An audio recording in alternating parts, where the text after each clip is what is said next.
Assalamualaikum warahmatullahi wabarakatuh. Kita lanjutkan mengenai rumus kimia.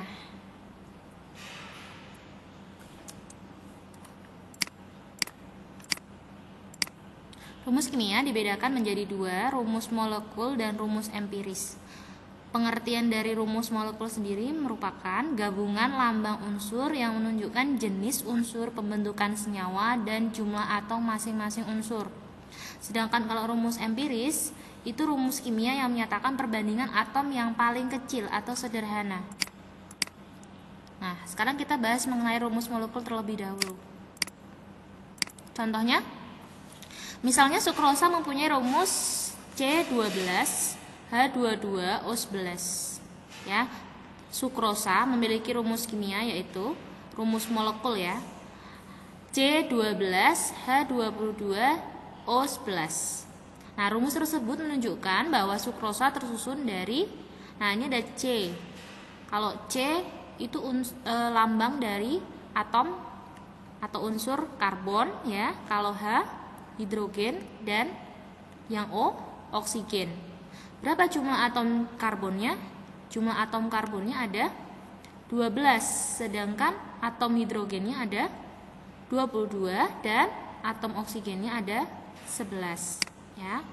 Nah, ini rumus strukturnya ya.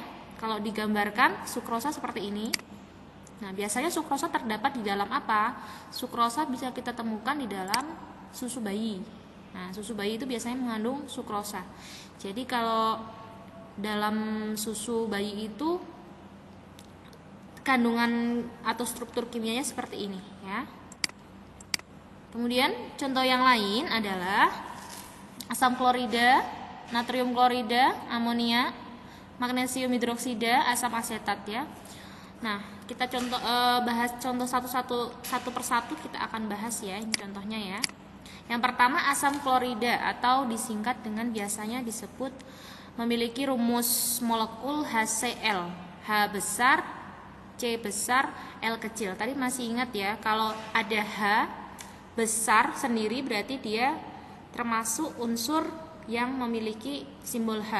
Apa simbolnya? Hidrogen ya. Kalau ada C besar L kecil berarti C besar dan L kecil itu satu kesatuan, Cl. Kalian cari di SPU, Cl itu apa? Klor ya. Biasanya HCl terdapat di dalam pembersih lantai ya.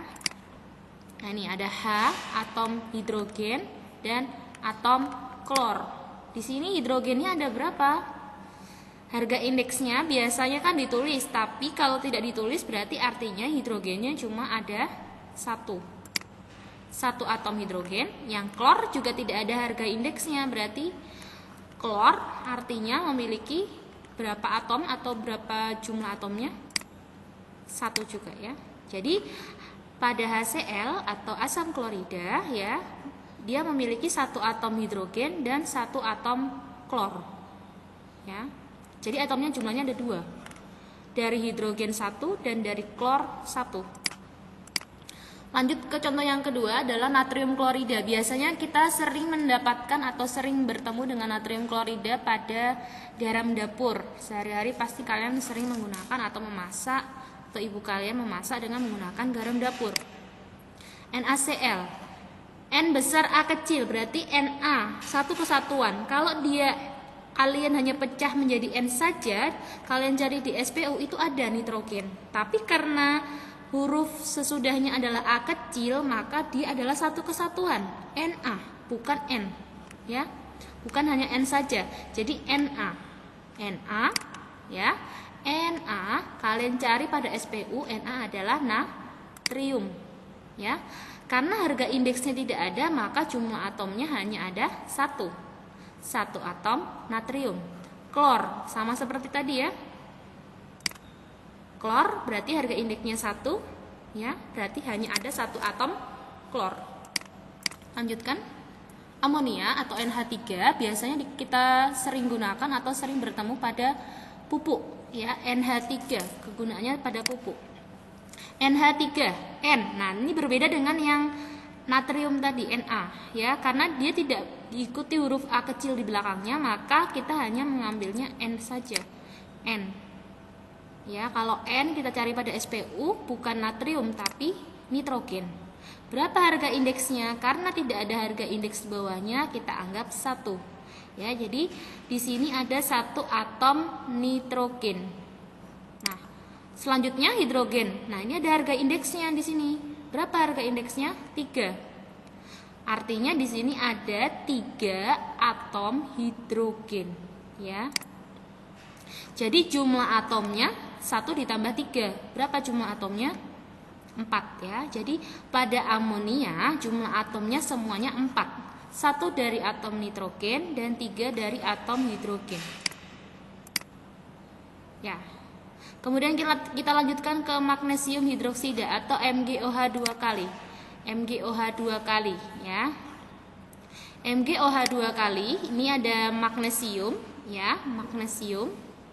Karena tidak ada harga indeksnya, maka magnesiumnya ada 1 atom, ya.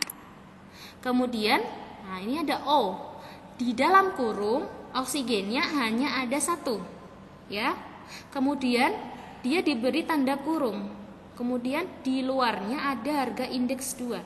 Artinya kalau ada di dalam kurung seperti ini, harga indeks yang di dalam kurung dari 1 atom dikalikan harga indeks yang di luar kurung masing-masing. Jadi oksigennya harga indeksnya 1 dikalikan 2. 1 dikalikan 2, 2, ya.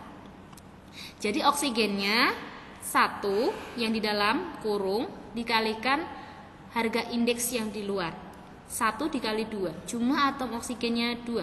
Sedangkan untuk yang hidrogen sama, ya, harga indeks yang di dalam 1 dikalikan yang di luar, maka 1 dikali 2 sama dengan 2, sama seperti oksigennya. Jadi pada magnesium hidroksida atau MgOH 2 kali, membacanya MgOH 2 kali, ya, terdapat 1 atom magnesium, 2 atom oksigen dan 2 atom hidrogen. Jadi jumlah atomnya ada 5. 1 dari magnesium, 2 dari oksigen dan 2 dari hidrogen. Gitu, ya. Nah, contoh dari penggunaan magnesium hidroksida kalian bisa temukan pada obat emah. MgOH 2 kali terdapat pada salah satu obat emah, merek obat emah. Di sini ada MgOH 2 kali, ya. Dia berfungsi untuk menetralkan asam lambung. Jadi di dalam lambung kita itu terdapat HCl yang dinetralkan dengan menggunakan basa. Ya, nanti kita akan bahas lebih lanjut pada materi asam basa. Kemudian yang selanjutnya asam asetat atau CH3COOH. Nah, ini kita harus hati-hati, ya. Di sini ada CH3COOH. Kenapa tidak dijadikan 1, Bu? C-nya kan ada 2, sama-sama C, ya. Kenapa tidak C2? Hanya ada 4, ya kan? O-nya ada 2. Kenapa tidak dijadikan 1? Karena dia adalah nama dagang. Nama dagang yang sering digunakan, ya. Jadi tetap kamu harus hati-hati karena kalau atomnya sama, kalian jumlahkan terlebih dahulu. Di sini ada berapa atom C-nya? Harga indeks yang untuk yang di depan C-nya 1, yang di belakang C-nya juga 1. Maka jumlah atom karbonnya ada berapa? Ada 2. Sekarang kita next ke yang hidrogen. Yang di depan hidrogennya ada 3, sedangkan yang di belakang hidrogennya ada 1. 3 ditambah 1, jumlah hidrogennya ada 4, ya. Jadi jumlah hidrogennya ada 4. Kemudian O dan O, ya. Oksigen dan oksigen ini sama-sama oksigen. Artinya oksigennya jumlahnya ada 2. Jadi di sini ada berapa jumlah atomnya? 2 ditambah 4, 6 ditambah 2, 8. 2-nya dari karbon, ya, yang depan dan belakang. 4-nya dari hidrogen, yang di depan ada 3, yang di belakang ada 1, dan 2-nya dari oksigen, di depan 1 dan di belakang ada 1, gitu, ya. Nah, kegunaan dari asam asetat sendiri itu digunakan sebagai cuka makanan, ya. Bisa kalian gunakan dalam pembuatan acar dan lain sebagainya, itu biasanya menggunakan asam asetat atau asam cuka. Ya, oke. Sekian, wassalamualaikum warahmatullahi wabarakatuh.